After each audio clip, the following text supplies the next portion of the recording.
Hi and welcome back to my channel. It's been a fucking while, like I want to say 2 months I think since I posted, and it was due to just lagging it, but now I have 8 additional weeks off of work, so why not? Let's give you guys some content, let's give you guys some videos. Yeah, so today I'm going to be talking about why I was hospitalized, what was going on with me, how long I was hospitalized, and what's going on now that I'm out of the hospital. So let's get started. Okay, so I'm gonna start. So it all started maybe like the beginning of November. I had gotten the flu shot at work and I started getting like the common cold. And of course I thought like, oh, it's just your common cold, it's just your common flu, like I'll be fine. I went to the doctor, I got some medication, I was taking antibiotics, but I was sick for like 2 weeks straight, so I knew something was wrong. Then the last 3 nights before I went to the hospital, I was having fevers, night sweats, chills only at night, which was so fucking weird. Like I've never ever had any of that. I then decided to go to the ER on November 7th, which was a Thursday. Yeah, it was a Thursday. So I went in and my vital signs were like all out of whack. They did an EKG right there and then because my vital signs were out of whack, like my heart rate was like out of the fucking roof. My EKG came back abnormal. They went ahead and like put me back immediately, and they put me in a room, and the doctor came in and he was like telling me what's been going on and whatever. I told him what I just told you guys, and then I did tell him, you know what, actually a year ago around this time I was hospitalized for pneumonia. And he's like, okay, say no more. He ordered a CT. I did my CT with contrast. Mine, they fucking like, they were poking me so many times, they couldn't find my vein. I was irritated, I was like, I was done. So they did the CT scan with contrast. We got the results back immediately. He then walked in and he was like, there's something wrong. He's like, your CT scan indicates that you have pneumonia in both of your lungs. You have lesions and you have spots in your lungs and spots in your heart. I was like, what the fuck? Like, I didn't know it was this serious. So then they drew some blood. Maybe within like 30 minutes, 45 minutes, the doctor comes back and he tells me that I am septic. Now, for you guys who don't know what septic is, it's basically like you're dying, like you're slowly dying, you know. And he had told me like, if you would have came 3 to 4 days later, like you wouldn't have made it, basically. Like I would have died in my sleep. And I was like, holy shit, like I didn't know it was a serious, guys. Like if I knew it was a serious, I would have taken care of the issue a long time ago. And what's crazy is that like my coworkers at work were like, Stephanie, you need to go to the urgent care, you need to go to the urgent care. I was like, yeah, I'm gonna go. I never fucking went because I'm stubborn and I don't fucking know why. So then he's like, you're septic and we need to get you started on antibiotics quick. Then the cardiologist walks in because like I said, I said in my CT scan that I had like spots in my heart. Cardiologist walks in and he was just like, I need to ask you a question and I need you to be really sincere with me. And I was like, yeah, of course. He's like, do you do any drugs? I said, no, I don't do drugs. He said, Stephanie, it's really important that you are straightforward with me. And I was like, I smoked marijuana like a month ago. He's like, no, I'm talking about like heroin, crystal, like injectable drugs. And I looked at him and I was like, what the fuck? Like, are you really trying to make me confess that I do like hardcore drugs? Like, there's no fucking way I'm gonna admit to that. And then I got offended and I was like, you know what, you can just do a fucking drug panel on me. Like, if you don't believe me, do a fucking drug panel. Like, if I know that these drugs can be killing me, I think I would have fucking told you so we can solve the issue. And I told him, do a drug panel. I don't care. Do a drug panel. I know I don't do any drugs. And he walked away. And then the primary doctor walked in and he's like, I'm sorry, but we have to admit you. You know, this infection that is going to your lungs, we don't know what type of infection you have. And it's really strong to the point that it's shooting out to all your other organs. Mind, he came when the primary doctor came in, he had told me that I also had leukocytosis. Leukocytosis is when my body started reproducing more than what my body's supposed to reproduce, white blood cells, and it was killing my red blood cells. So that's why my immune system was really low. Like, that's why this infection was killing me slowly. Like, but mine, dude, like mine, guys, I was feeling good. Like, I went in to go get a fucking steroid, and turns out that I'm fucking, like, I'm 3 days away from my deathbed. Like, I was scared for my life. I went to the ER by myself thinking I'm gonna be out, I'm fine. No, like, I had to get admitted, you know. And they admitted me. They took me to my room, and then they put me on 3 antibiotics. Mind, when I went in, I looked good. I had color, I was pink, like, I felt good, I didn't feel sick. The next day, Friday, I woke up and I was yellow. Like, I had jaundice. Like, I had no color, I was yellow. I had black eyes. Like, my under eyes were super black. Like, if I got punched in the face, I couldn't get out of bed. I was so weak. I'm by myself, okay? By myself at this time. The pulmonologist walks in and he tells me, you know, basically, we don't have anything yet. We're still waiting for results. I have no update for you. I was like, fine. He walks out. Infectious disease walks in. Infectious disease got involved. And he told me, like, he told me how it is. You know, he's like, we have you on 3 antibiotics. If these 3 antibiotics don't work, we have nothing else we can do for you. I've never been, like, I'm not an emotional person, guys. But me being by myself, me experiencing this by myself, and getting all this bad news by myself, fucking, like, tore me down. And he walks away, and then he walks back in, and then he tells me that he's gonna put me in isolation because I'm a high risk of tuberculosis. I then, like, I break down, because there's, like, I knew there was no possible way I was gonna get out anytime soon. I knew that I was gonna be there for a while, and I'm screwed. So then they isolate me. They put me in isolation.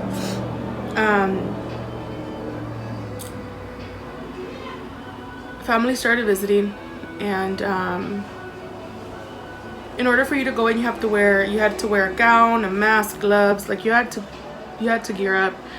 And they had a filter in my room that was filtering the air out and stuff. It was just so much fucking shit that I didn't think it was so serious. So then it gets, like, really, really, really, really, really weird.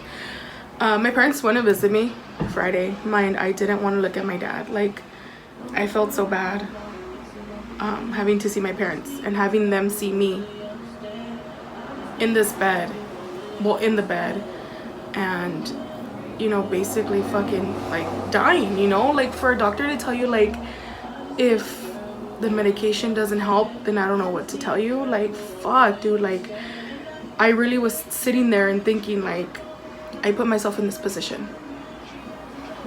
I didn't take care of myself. I wouldn't wear a sweater when my mom would tell me to put a sweater on. Like, just everything was, like, just running through my mind.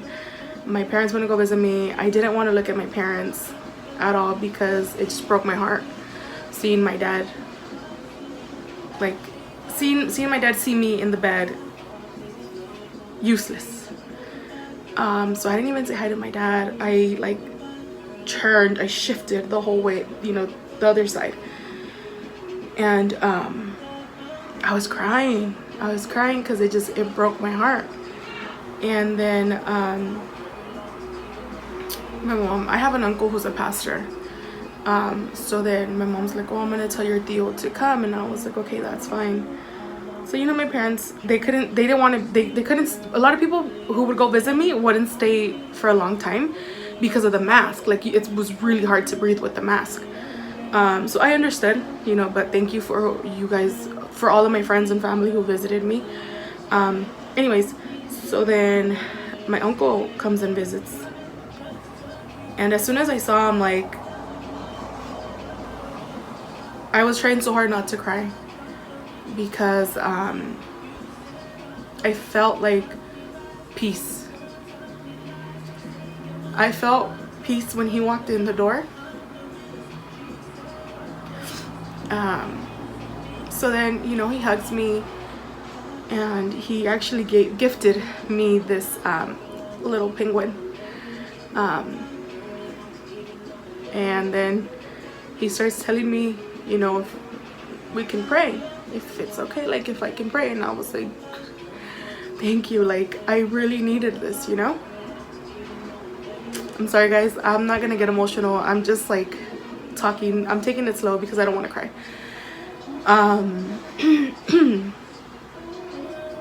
So then, you know, we start praying, and he's, you know, I start just praying and pouring my heart out, and I'm crying my eyes out because I never thought I was going to be in this position where my life could come to an end.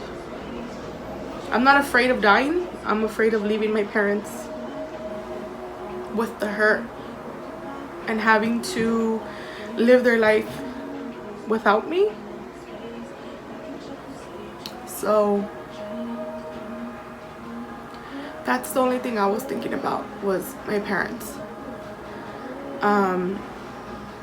And then whatever, we prayed. Saturday I started hearing shit. Like I started hearing like whispers at night, and like in a scary deep voice. And I started seeing shadows, and I started seeing like black shadows, and I started seeing a man. This man was like 6'2". He would stand at the corner of my bed and watch me. Black shadow. Like I was scared for my life. Like I would lay in my bed and I would cover myself like a little kid. I would cover myself with the blanket, like from head to toe. And eventually I would fall asleep, but I would fall asleep in fear. So then Sunday night, I was on a heart monitor because my heart rate was all out of whack. So Sunday night at 3:43 in the morning, my heart rate went from beating 80. What was that, 80? In a matter of like 6 seconds. The nurse said that it was beating at 80. In a matter of 6 seconds, it rose up to 184. So then the nurses were rushing into my room, but they obviously had to get gowned up. By the time they walked into my room, maybe like 2 minutes later, they had paged them, and they had told them that my heart rate had dropped to 34. And my heart rate kept dropping and dropping until I had no pulse. So all I remember was that myself, I was cold. I was so cold. I remember that I was in a beautiful place. It was bright, it was beautiful, full of life, it was peaceful.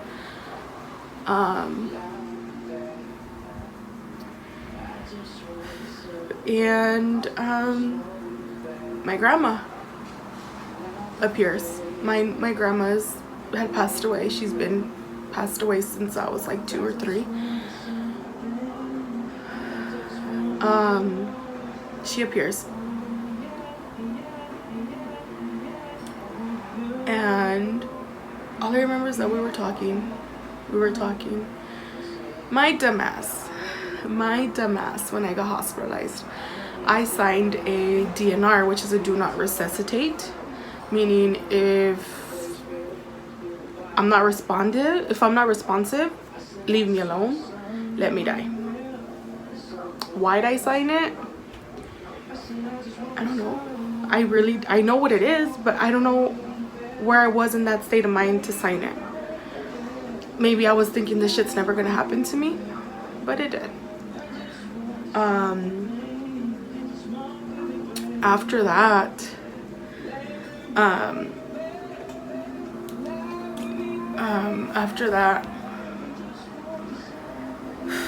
trying not to get emotional, guys, I'm sorry.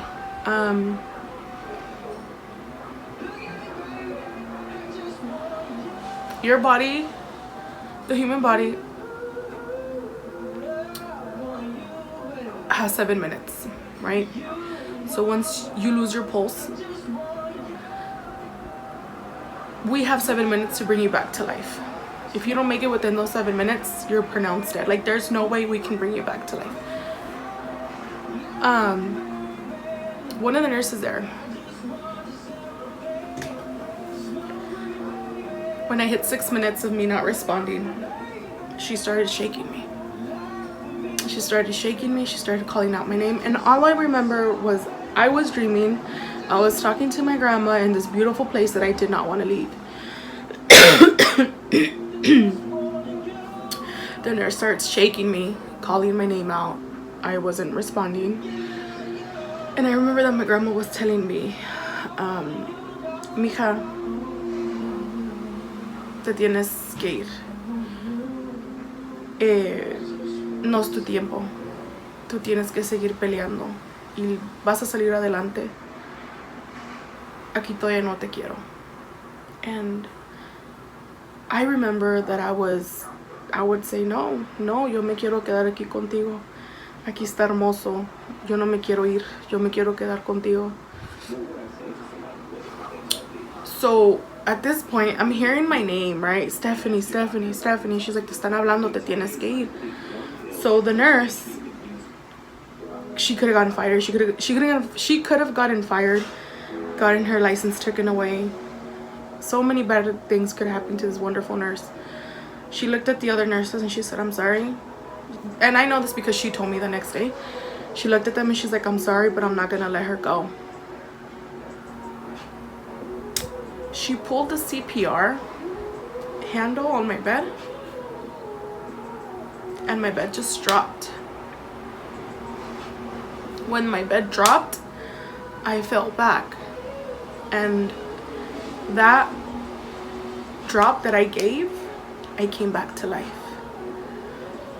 I started having a pulse. My pulse was coming back slowly but surely. The nurses were like, oh my god, she's back, whatever. That nurse, her name is Sherry, my fucking angel, and I can't thank her any more than what I've already thanked her. She sat with me while I didn't know what the fuck was going on. I was still asleep. So the next morning, they would come in every morning at like 6:37 to draw my blood every morning. When the phlebotomist walked in, you know, she woke me up. So I woke up and I looked to my right and I saw the nurse. And she was like, oh, good morning, sweetie. I was like, good morning. She's all like, you gave us quite a scare last night. And I said, what do you mean? She's like, you weren't responding for 6 minutes. And I looked at her and I was like, are you sure? She was like, yeah, you didn't respond for 6 minutes. I was in complete shock and I was like, no, like I remember I was dreaming with my grandma and she was telling me it wasn't time for me to go, and then boom, like it hit me and I was like, holy fuck, Stephanie, you were in the afterlife for 6 minutes. It was so incredible how This nurse saved my life, literally, because I know I wouldn't be okay with myself leaving the world feeling guilty for my parents, you know what I mean? Feeling like this is like they're in so much hurt because of me. So I thank her so much. After that, you know, they kept doing fucking tests. Pulmonologists would walk in, infectious disease would walk in. They had no fucking results. My TB tests weren't in. Then the pulmonologist comes in and he's like, we're gonna have to do a bronchoscopy on you because you're not coughing up any phlegm. Like, nothing was coughing up. Everything was stuck to my lungs. It was horrible.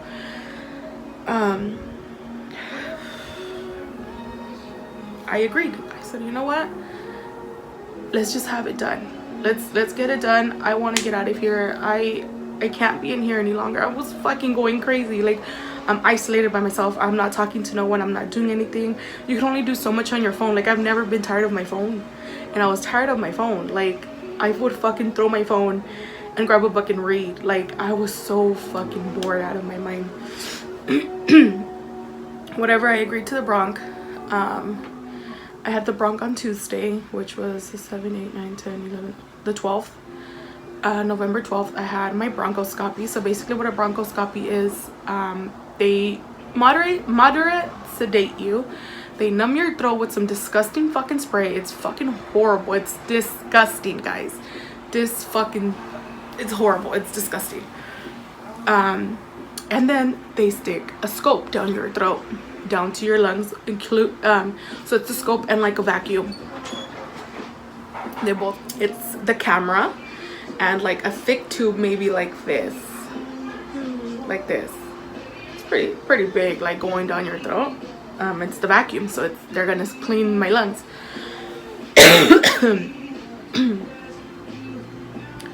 And I was scared. Like, I was like, fuck, I better not die. Like, I don't know why I was thinking that. Maybe because I already had died for 6 minutes and like, I don't know. But honestly, I didn't feel anything. Like, I mean, I wasn't asleep. Like, I was wide awake. Like, I felt like I was choking on the fucking scope in the tube. It was so bad. Anyways, they collected my sample. It was really fast, maybe like 10 minutes. They collect the samples, they go out, infectious disease comes in, and he's like, we're gonna send these samples out, you know, to see if there's any growth. We're gonna incubate them and we're gonna see what type of infection you have, what's going on, because we can't find anything. My TB results came back, I think like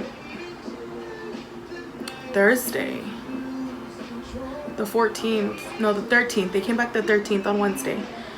And the nurse, Sherry, had told me, she's like, well, I have good news for you. And I was like, my TB results came back. They're negative. I don't have tuberculosis. I'm good to go. And she starts laughing. She's like, you didn't hear it from me, sweetie. And I was like, shit, all right. I'm waiting for the infectious disease doctor to come in. Motherfucker didn't show up Wednesday. Thursday, he didn't show up. And I understand, like, I was trying to discharge myself like that. Like, I want to leave. I want to go home. But good thing that he didn't show up, because if he would have showed up, I would have been like, discharge me now because I'm leaving. Good thing he didn't, because I was still on 2 antibiotics. Thursday was my last day of the vancomycin, which is really fucking strong antibiotic. So good thing he didn't show up till Friday. But Friday he showed up until like 2 p.m. and he had told me, you know, he walked in and he's like, we received your TB results, your Coxie test, some of the cultures, and everything's negative. And he couldn't believe it. He couldn't believe what was coming out of his mouth. He couldn't believe that I was leaving the hospital with no diagnosis besides just pneumonia and leukocytosis. He was in complete denial that I had valley fever, that I had hay fever, that I had a mold, I had a fungal infection. Like, he diagnosed, like, in his mind, I had the worst diagnosis. He also fucking screened me to see if I had any cancer cells. Like, this doctor, like, I'm thankful. I am so thankful that he did everything he did, because you never know, you know, you just never know. So I get discharged Friday, and I took Saturday, Sunday, Monday off. I decided to go back to work Tuesday.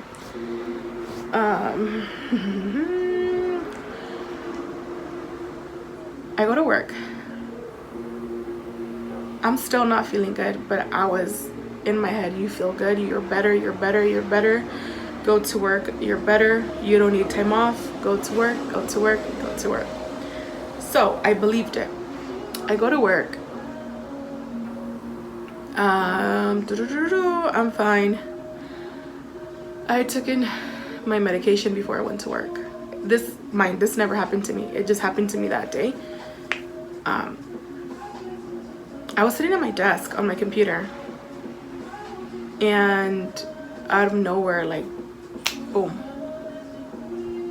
I'm in complete confusion. I don't know where I'm at. I don't know who's who. I'm sitting at my desk having an anxiety attack because I was confused. I didn't know where I was. I didn't know who these people were. So I'm freaking the fuck out at my desk. One of my coworkers comes over and she's like, Steph. And I'm just like, oh my God, I don't want to look at her. So I'm just looking straight at my computer, and she's like, Steph, are you okay?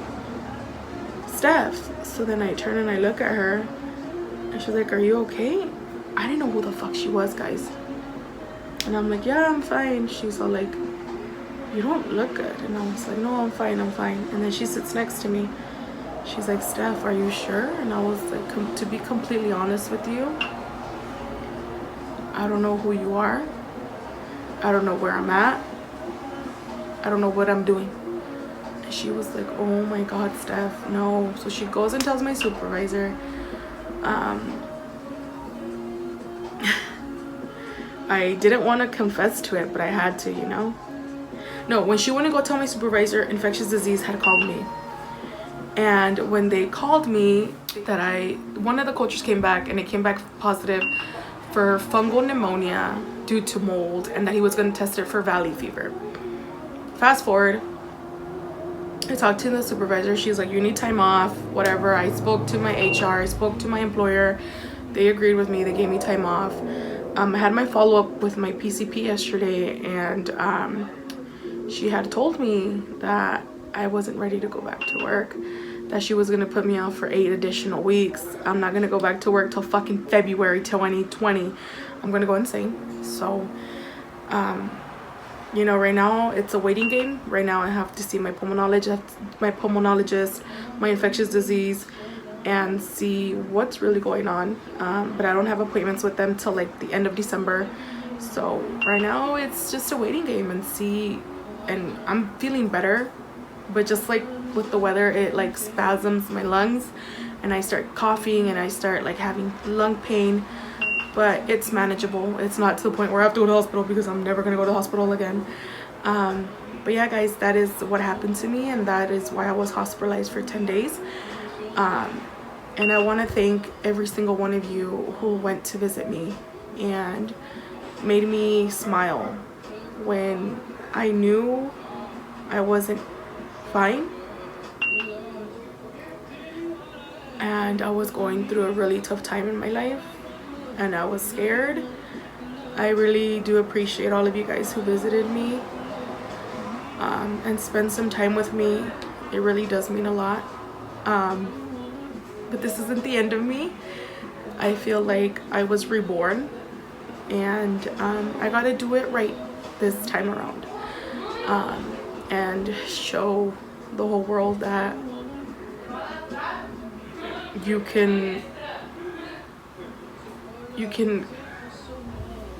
how can I say it? You can improve, and you can be a better person, and be a better daughter, and be a better sister, be a better coworker, be a better friend, like be a better everything. And I'm truly grateful with my God. And I love all of you guys. I love all of you guys who even didn't go visit me, but took time out of your day to send me a message and ask how I was doing. I really do appreciate every single one of you guys. yeah, like I am so grateful for everyone, and I'm so grateful for all of my culito family that has stuck around and is asking for videos. I'm back, and I'm gonna be doing this for you guys, for reals this time. No more slacking, no more taking breaks, no more nothing. I'm back and I'm better, basically. But you know, if you aren't subscribed to my channel, go ahead and subscribe to my channel. Hit the bell down below so you can get notified when I post a new video. Like and please comment what you guys want to see next, because like I said, I am off for 8 weeks. Your girl has nothing to do.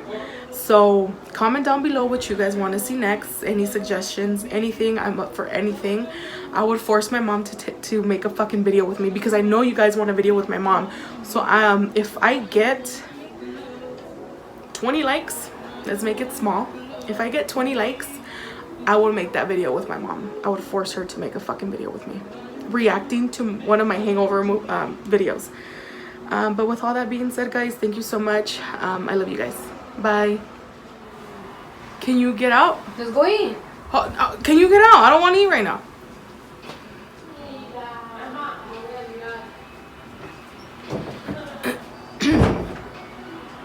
Anyways, yes. Más, estoy haciendo un video. Me hubieras sacado cuando estaba haciendo. Oh my god. Sorry for the interruption. My mom came and interrupted. Anyways, so then infectious. Dude, can you like let me finish the fucking video? You're so annoying. Hurry up! I can't close the door. Can I show everyone what I'm eating? Can we go corner? Mira. Ay, papá. Show your face. Nah, hurry up. Okay, well let me finish. Close the fucking door. Anyways, my infectious disease called me and he told me